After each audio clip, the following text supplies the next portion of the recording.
एक बार फिर से स्वागत है आपका ऑलमाइटी रुपी पे। आज हम बात करने वाले हैं एक्सपेंस रेशियो की कि आखिर क्यों आपको एक्सपेंस रेशियो को अपनी किसी भी तरह के म्यूचुअल फंड के ट्रांजैक्शन के लिए कंसिडर नहीं करना चाहिए।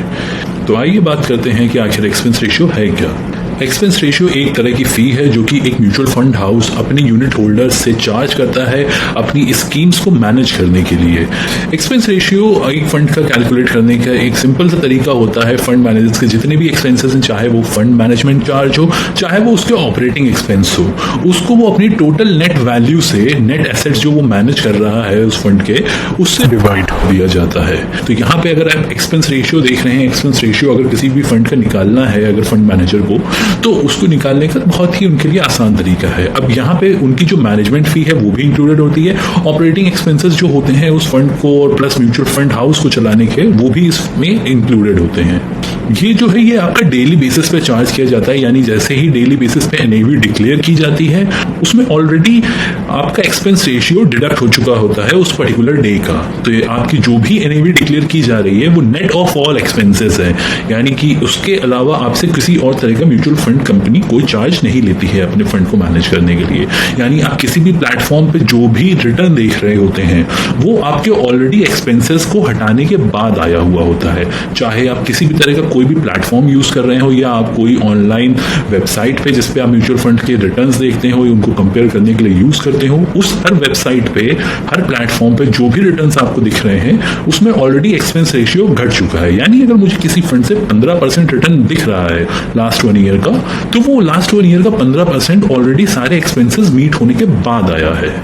आइए बात करते हैं कि आखिर एक्सपेंस रेशियो हर फंड का अलग अलग क्यों होता है। ये डिपेंड करता है फंड के टाइप पे कि वो इक्विटी ओरिएंटेड फंड है कि डेट ओरिएंटेड फंड है कि फंड ऑफ फंड है। इस तरह के टाइप्स पे बहुत ज़्यादा डिपेंड करता है, और प्लस कि उसका एयूएम कितना है। एयूएम के बेसिस पे सेबी ने ऑलरेडी एक मैक्सिमम लिमिट ऑलरेडी दे रखी है कि इस लिमिट के ऊपर कोई भी म्यूचुअल फंड हाउस चार्ज नहीं कर सकता है। तो लिमिट जैसा आप देख सकते हैं, ये मैक्सिमम लिमिट आपको मेंशन करी गई है सेबी की तरफ से। इसके ऊपर कोई भी फंड मैनेजर आपसे चार्ज नहीं कर सकता। इसके एडिशन में जो एक्सपेंस रेशियो फंड के वैरी करते हैं वो होते हैं फंड मैनेजर्स की पास्ट ट्रैक रिकॉर्ड को ध्यान में रखते हुए, क्योंकि कई ऐसे फंड मैनेजर्स होते हैं जिनका बहुत ही अच्छा ट्रैक रिकॉर्ड है, उनने पास्ट में जितने भी फंड्स को मैनेज किया है वहां पे उनने बहुत अच्छे रिटर्न निकाले हैं, तो वो एक higher expense ratio, higher management fee charge करते हैं, जिसकी वजह से एक पर्टिकुलर म्यूचुअल फंड का क्या पता एक्सपेंस रेशियो बढ़ जाए, जब क्योंकि वो फंड के रिटर्न्स भी कंसिस्टेंटली आ रहे हैं और उस फंड मैनेजर ने भी अच्छी परफॉर्मेंस करके दिखाई है पास्ट में। तो ये एक रीजन होता है जिसकी वजह से आपको दो फंड्स में बहुत ज्यादा डिफरेंसेस भी देखने को मिल सकते हैं। Profitability of the mutual fund house, ये एक ऐसा पॉइंट है जिसमें कि क्योंकि म्यूचुअल फंड क्या है, वो भी एक बिजनेस है, वहां पे भी उनको रेवेन्यू जनरेट करना होता है, एक्सपेंसेस मीट करने के बाद उनको प्रॉफिट भी डिक्लेयर करना होता है। तो जब एक म्यूचुअल फंड हाउस एक बिजनेस है तो वहां पे उनको जितने भी उस बिजनेस से एक्सपेंस आते हैं वो सारी चीजें उन्होंने इंक्लूड करी, उसके एडिशनल में से वो एक्सपेंस मीट आउट नहीं करना है, उन्हें प्रॉफिट भी बनाना है। उनको प्रॉफिट कहां से आएगा, उनकी बिजनेस एक्टिविटी ही फंड मैनेजमेंट है। तो फंड मैनेजमेंट में उस फंड को मैनेज करने के बाद, सारे एक्सपेंसेस हटाने के बाद, एक प्रॉफिट का भी पोर्शन उस एक्सपेंस रेशियो का पार्ट होता है, जो कि ऑलरेडी उनने बनाया ही हुआ होता है स्ट्रक्चर एक्सपेंस रेशियो का उस हिसाब से। आइए इस वीडियो के मेन पॉइंट पे चलते हैं, जहां पे हम असली में कंपेयर करेंगे कि क्या वाकई एक एक्सपेंस रेशियो को हमें अपने डिसीजन मेकिंग में कंसिडर करना भी चाहिए कि नहीं। कि अब यहाँ पे हमारे पास 3 फंड हैं जिसमें कि तीनों के फंड के एक्सपेंस रेशियो आप देख सकते हैं अपनी स्क्रीन पे। लास्ट 9 ईयर्स के कंपैरिजन हम लोग इसमें करेंगे, क्योंकि देखिए ये मैंने स्मॉल कैप कैटेगरी के फंड्स उठाए हैं। नॉर्मली कोई भी इन्वेस्टर अगर स्मॉल कैप कैटेगरी में लगा रहा है मतलब वो रिस्क ले रहा है और लॉन्ग टर्म के लिए उसमें जा रहा है, और स्मॉल कैप में सबसे बढ़िया इन्वेस्ट करने का तरीका होता है एसआईपी रूट। तो अगर आप किसी भी फंड में लॉन्ग टर्म के लिए एसआईपी कर रहे हैं और वो अगर स्मॉल कैप कैटेगरी का फंड है तो वो आपको काफी बढ़िया रिटर्न्स बना के दिखे जाता है। तो यहाँ पे हमने 3 स्मॉल कैप फंड्स उठाए हैं जिनके एक्सपेंस रेशियो काफी ज्यादा वैरी करते हैं, जिसमें एक्सेस स्मॉल कैप है जिसका 50 पैसे से भी नीचे का एक्सपेंस रेशियो है। उसके बाद आता है एसबीआई स्मॉल कैप जो 0.76% के एक्सपेंस रेशियो पे काम करता है, और उसके बाद आता है निप्पॉन इंडिया स्मॉल कैप जिसका 1.04% एक्सपेंस रेशियो है। यहाँ पे हमने सिर्फ डायरेक्ट प्लान्स को ही कंसिडर किया है, क्योंकि डायरेक्ट प्लान्स में हमको पता है किसी भी तरह की डिस्ट्रीब्यूटर फीस नहीं चार्ज हो रही है, यहाँ पे सिर्फ मैनेजमेंट फी ही पार्ट है उसका। तो इन फंड्स में हम अगर लगा रहे तो हमारे को मिनिमम एक्सपेंस रेशियो इतना चार्ज ही होगा, हम किसी भी प्लेटफॉर्म किसी भी तरह से इस फंड में इन्वेस्ट करेंगे तो यहाँ पे एक चीज तो हम निकल के आ गई है कि निप्पॉन इंडिया का सबसे बड़ा एक्सपेंस रेशियो है। और अगर हमने ऐसी कहीं जगह पे पढ़ा है या हमने किसी ऐसे इंसान को सुना है जो कि कहता है कि आप अगर एक जगह इन्वेस्ट कर रहे हैं तो 20 साल के लिए अगर आप उसमें लगा रहे हैं, एक्सपेंस रेशियो हाई है तो एक पर्टिकुलर पोर्शन आप लूज कर दिए एक्सपेंसेस के फॉर्म में। तो अब हम उसको रियल लाइफ में देखेंगे कि रियलिटी में क्या ऐसा हुआ है कि वो सिर्फ एक उनने थ्योरी बना के रखी हुई है उस तरह की। तो आइए यहाँ पे देखते हैं कि निपॉन इंडिया स्मॉल कैप को अगर हम देख रहे हैं 1% के ऊपर का एक्सपेंस रेशियो है, तो अगर एक्सपेंस रेशियो को ही अगर हम डिसीजन मेकिंग में कंसिडर करेंगे, मतलब इसके हिसाब से हर साल निपॉन इंडिया जो है एक्सेस स्मॉल कैप के कंपैरिजन में 0.50% ज्यादा पैसा एक्सपेंस रेशियो में ले रहा है। यानी जो रिटर्न्स है हर साल 0.5% कम होने चाहिए हर साल। और ये जो है ये कंपाउंडिंग इफेक्ट में जाएगा, क्योंकि हर साल की हम बात कर रहे हैं और यहाँ से हमने 9 ईयर्स का पीरियड उठाया है और हम SIP कर रहे हैं। तो आइए देखते हैं, चलिए चलते हैं मनी कंट्रोल की तरफ। निपॉन इंडिया के SIP कैलकुलेटर पे हम लोग आ गए हैं। यहाँ पे अब हमें डेट सेलेक्ट करनी है। इसमें देखिए मैं तीनों ही ओपन कर लेता हूँ एक बार। ये निपॉन इंडिया मैंने ओपन किया है। अब आते हैं हम लोग सबसे कम एक्सपेंस रेशियो वाले फंड में, एक्सेस स्मॉल कैप। इसके SIP कैलकुलेटर पे क्लिक करते हैं और SBI को भी मैं ओपन कर लेता हूँ। SBI के SIP कैलकुलेटर पे क्लिक कर देते हैं। अब देखिए इसमें सारे फंड्स में जो सबसे लेट हुआ है, क्योंकि यहाँ पे हमें एप्पल टू एप्पल कंपेयर करना है। हम ऐसा नहीं कर सकते कि एक फंड में हम अलग डेट चुन रहे हैं, दूसरे में अलग डेट चुन रहे हैं। तो SIP स्टार्ट डेट में अगर हम गए 9 साल पहले हमें जाना पड़ेगा, क्योंकि 10 साल हुए नहीं हैं। उसमें भी हमें 29 नवंबर एक्सेस के केस में दिख रहा है कि एक्सेस स्मॉल कैप फंड है ये। और एक्सेस का जो डायरेक्ट प्लान है वो 29 नवंबर से हमारे पास SIP का स्टार्ट हुआ है। अब 29 नवंबर हम SBI में भी लगा लेते हैं। स्टार्ट डेट है आपकी 2013 नवंबर 29। ये मैंने सबमिट कर दिया। और इसमें एक चीज़ देख लीजिए कि हमारी 29/11 को 2013 को SIP स्टार्ट हो रही है। SIP एंड हो रही है 1/8/2022 को, और हमने 1/8/2022 यानी 1 अगस्त को ही सेल कर दिया है। और अब आते हैं निपॉन इंडिया स्मॉल कैप पे। यहाँ पे भी हम सेम चीज़ करेंगे। यहाँ हमें डेट्स तो काफ़ी पुरानी तक के अवेलेबल हैं, लेकिन हम उस पर जाएंगे नहीं। हमें नवंबर 29।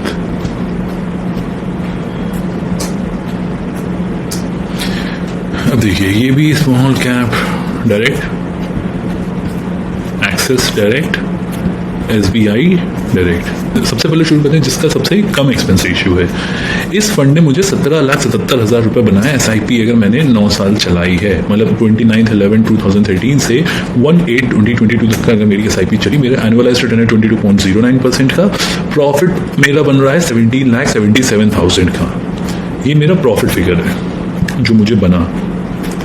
दूसरा जो इसके बाद हमारा एक्सपेंस रेशियो था वो था SBI स्मॉल कैप फंड का, एक्सेस से ज़्यादा था।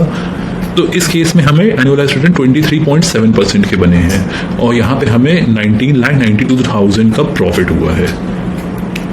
आप देख सकते हैं कि भले ही एक्सपेंस रेशियो एक्सेस से ज़्यादा था, लेकिन अच्छा खासा हमें प्रॉफिट यहाँ पे बन के मिला है एडिशनल। अब आते हैं जिसका 1% के भी ऊपर था एक्सपेंस रेशियो, उसने हमें क्या बना के दिया? उसने हमें प्रॉफिट 19,47,000 का प्रॉफिट बनाया है। तो अब अगर मैंने सिर्फ अपना डिसीजन एक्सपेंस रेशियो को ध्यान में रख के ले लिया होता तो मैं गया होता इस टाइम पे एक्सेस के साथ कि एक्सेस स्मॉल कैप में मैंने अपने SIP चलाई, लेकिन मुझे जो अमाउंट में बाद में प्रॉफिट बन के मिल रहा है वो प्रॉफिट अमाउंट सिर्फ 17,77,000 है। और वहीं पे मैंने निपॉन इंडिया में अगर अपनी SIP चलाई होती, जो कि सबसे ज़्यादा आपसे एक्सपेंस रेशियो चार्ज कर रहा था, उसने मुझे 19,47,000 बना के दिए। यानी 1,30,000 रुपये निपॉन इंडिया ने तब भी ज़्यादा बनाए हैं जब वो 0.5% से भी एडिशनल एक्सपेंस रेशियो चार्ज कर रहा है, क्योंकि इसका निपॉन का एक्सपेंस रेशियो आपके एक्सेस से डबल से भी ज़्यादा है। तब भी निपॉन इंडिया ने आपको बेटर रिटर्न्स बना के दिए हैं as compare to Axis small cap. ये आपके सामने रियल लाइफ फिगर्स हैं जो लास्ट 9 ईयर्स में वाकई आपको ये मिली हैं। और आपको पता है हमने 9 ईयर्स क्यों कंसिडर किया, क्योंकि एक्सेस में उसके पहले की आपको डेटा अवेलेबल नहीं है, क्योंकि फंड ही उस टाइम लॉन्च हुआ था। तो यहाँ पे आप अपनी आंखों से देख सकते हैं कि रियलिटी में अगर आपने एक्सपेंस रेशियो को देख के अपने किसी भी फाइनेंशियल डिसीजन को लिया, तो आपका जो असली पोर्टफोलियो में जो आप रिटर्न एक्सपेक्ट कर रहे हैं वो आपको नहीं मिलेगी। क्योंकि अगर आपसे कोई कम पैसे चार्ज कर रहा है तो ये जरूरी नहीं है कि वो बहुत ही अच्छा काम करके दिखा दे, क्योंकि अगर कम पैसे चार्ज कर रहा है रहा है तो काम में क्या पता उतना अच्छा ना परफॉर्म कर पाए, क्योंकि ये जरूरी नहीं है कि फंड एक्सपेंस रेशियो के बेसिस पे ही परफॉर्म करेगा, लेकिन चांसेस हैं कि आप पता अगर कोई ज्यादा आपसे एक्सपेंस रेशियो ले रहा है वो आपको बेटर परफॉर्मेंस हर बार देता हुआ चला आ रहा हो, इसीलिए वो आपसे इतना ज्यादा एक्सपेंस रेशियो चार्ज कर पा रहा है। अदरवाइज उसे भी पता है कंपटीशन अगर एक्सपेंस रेशियो का ही चल रहा है तो वो भी अपने रेट्स घटा लेगा, क्योंकि उसके पास फंड साइज भी बहुत बड़ा है। लेकिन वो अभी भी आपसे हायर एक्सपेंस रेशियो कमांड कर पा रहा है, क्योंकि उसे पता है कि मैं ज्यादा रिटर्न जनरेट करके दे दूंगा अपने कॉम्पिटिटर्स से। तो अगर मैं सिर्फ एक्सपेंस रेशियो को दिमाग में रख के डिसीजन ले रहा हूं तो मुझे वो चीज नहीं करनी है, मुझे उसको बंद कर देना है। एक्सपेंस रेशियो आपका देखिए कहीं पे भी एनएवी अगर डिक्लेयर हो रही है तो वो आपकी नेट ऑफ एक्सपेंसेस है, तो वहां पे मुझे जब एक्सपेंस रेशियो आ ही नहीं रहा है, जब मैं रिटर्न्स कंपेयर कर रहा हूँ किसी भी फंड्स के या मैं उसकी एनएवी देख रहा हूँ, मुझे एक्सपेंस रेशियो से मतलब ही नहीं है वहां पे, क्योंकि वो ऑलरेडी वो हमको एएमसी ने काट के ही वो फिगर्स दिए हुए हैं। तो मैं उस चीज को क्यों कंसिडर करूं? मैं तो आज जिस एनएवी पे मैंने परचेज करा उसके अगेंस्ट मुझे यूनिट मिलेगी, जब मैं सेल करूंगा तो एक पर्टिकुलर एनएवी के बेसिस एक पर्टिकुलर एनएवी पे सेल करूंगा तो उतना मुझे प्रॉफिट होगा। जब मैंने बाय भी एक एनएवी पे किया है, सेल भी एनएवी पे किया है, तो एनएवी कैलकुलेट होने के पहले जितनी चीजें चल रही हैं उससे मुझे ज्यादा कोई लेना देना नहीं है। यहाँ पे मुझे ये देखना है कि फंड वाकई सही परफॉर्म कर सकता है, किस तरह का मेरा पोर्टफोलियो मिक्स बन सकता है उस फंड को इंट्रोड्यूस करने से अपने पोर्टफोलियो में। इन चीजों को मुझे अपने ध्यान में रखना है, ना कि कौन सा फंड मुझको कम कॉस्ट में ज्यादा दे रहा है। और ये हम पूरी बात कर रहे हैं सिर्फ एक्टिव फंड्स के लिए। अगर आप पैसिव इन्वेस्टिंग की तरफ जाते हैं उस केस में आपके एक्सपेंस रेशियो को आपको ध्यान में रखना है, क्योंकि एक्सपेंस रेशियो सिर्फ और सिर्फ पैसिव इन्वेस्टिंग में ही काम आता है। क्योंकि पैसिव इन्वेस्टिंग में फंड मैनेजर को कोई भी ऐसे चॉइस नहीं होती है कि मतलब फंड मैनेजर अपने हिसाब से सारे डिसीजंस ले रहा हो। वहां पे उसने जैसे एग्जांपल के तौर पे आपने एक इंडेक्स फंड लिया, अब इंडेक्स फंड में फंड मैनेजर को कुछ भी नहीं करना है, सिर्फ उस चीज को एग्जैक्टली कॉपी करना है। तो अब उस चीज के लिए मैं कोई ज्यादा पैसा क्यों दूं एक्सपेंस रेशियो के फॉर्म में, क्योंकि वहां पे अगर मुझे इंडेक्स से जो रिटर्न आ रहा है अगर मैं एक्सपेंस में ज्यादा दे दूंगा तो अल्टीमेटली मेरा नेट रिटर्न कम हो जाएगा। तो जब इंडेक्स में ये चीज ऑलरेडी चल रही है कि मुझे सिर्फ उसको कॉपी ही करवाना है इंडेक्स को, तो वहां पे मैं लो कॉस्ट में जाऊं तो वो मेरे लिए बेटर है, जहां पे कम एक्सपेंस रेशियो हो, क्योंकि वहां पे फंड मैनेजर को दिमाग ही नहीं लगाना है। सेम चीज होती है जैसे आप अगर कोई ऐसे फंड ऑफ फंड में लगा रहे हो जो कि किसी ईटीएफ में इन्वेस्ट कर रहा हो, तो उसने ईटीएफ में इन्वेस्ट कर दिया, अब वो ईटीएफ जो है वो अपने हिसाब से परफॉर्म करेगा। उसने मेरा लमसम पैसा पूरा उठाया 100% एक ईटीएफ में पार्क कर दिया, ईटीएफ ऑलरेडी एक दूसरी तरह से मैनेज हो रहा है। तो अब जब मैं ईटीएफ में पार्क करा हुआ हूं तो मैं इस फंड के एक्सपेंस रेशियो में ज्यादा पैसा क्यों दूं? अब मैंने अगर फंड ऑफ फंड में लगाया है या किसी इंडेक्स फंड में लगा रहा हूं तो मुझे सिर्फ उन सिनेरियो में ही अपने एक्सपेंस रेशियो को कंसिडर करना है। उसके अलावा मुझे एक्सपेंस रेशियो एक्टिव फंड्स में अगर मैं देख रहा हूं इन्वेस्टमेंट के लिए तो मुझे मेन फंड की परफॉर्मेंस को एक बार देखना है कि फंड ने वाकई मुझे पास्ट में रिटर्न्स दिए हैं कि नहीं दिए हैं, करंट पोर्टफोलियो कैसा है, इस फंड को मैं इंट्रोड्यूस करूंगा अपने पोर्टफोलियो में तो क्या एडिशनल बेटर पोर्टफोलियो मेरा क्रिएट हो सकता है किसी तरह से। क्या पता मेरे ये फंड ऐसे किसी सेक्टर में पैसे लगाते हो जो अभी तक मेरे बाकी म्यूचुअल फंड्स नहीं लगाते हो, तो उस तरह के म्यूचुअल फंड को मैं इंट्रोड्यूस करूं अपने पोर्टफोलियो में तो मुझे ज्यादा अच्छा रहेगा मेरे पोर्टफोलियो के लिए, क्योंकि थोड़ा सा डाइवर्सिफिकेशन मुझे मिल जाएगा। लेकिन अगर मैं सिर्फ एक्सपेंस रेशियो को देखने लगूं कि हाँ एक्सपेंस रेशियो में लॉन्ग टर्म में मैं इतना पैसा बचा लूंगा, तो वो एक गलत चीज़ है। क्योंकि अगर आपने एक्सपेंस रेशियो को देख के अगर पैसा बचाने गए होते तो एक्सेस में अगर आपने पैसा बचाया है कि आपने 0.55 आप एक्सपेंस रेशियो के केस में बचा रहे हैं निपॉन में ना लगा के, अल्टीमेटली जो आपने करा है वो तो आपने लॉस करा है, क्योंकि आपके जो अमाउंट में लगभग 1 लाख 1.5 लाख रुपए का कम पैसा आपको मिला है। तो जो आप बचाने गए थे तो आपका पैसा तो नहीं बचा, लेकिन आपका लॉस जरूर हो गया है। वही पैसा अगर आपने हाईएस्ट एक्सपेंस रेशियो वाले फंड में भी लगाया होता तो वो आपको ज्यादा रिटर्न देके चला गया होता। तो आप पैसा बचा नहीं पाए हैं कम एक्सपेंस रेशियो में लगाने के बावजूद भी। तो ये चीज आपको अपने दिमाग में हमेशा रखनी है। बाकी ये था वीडियो मेरा एक्सपेंस रेशियो के बारे में, क्योंकि जो डाउट्स लोगों के मन में एक्सपेंस रेशियो को लेके हैं उनको क्लियर करना ज़्यादा ज़रूरी है, और इसीलिए मैं इन टॉपिक्स पे और वीडियो भी बनाता रहूँगा। अगर आपको वीडियो अच्छा लगा हो तो लाइक करिएगा और चैनल को सब्सक्राइब ज़रूर करिए। Thank you.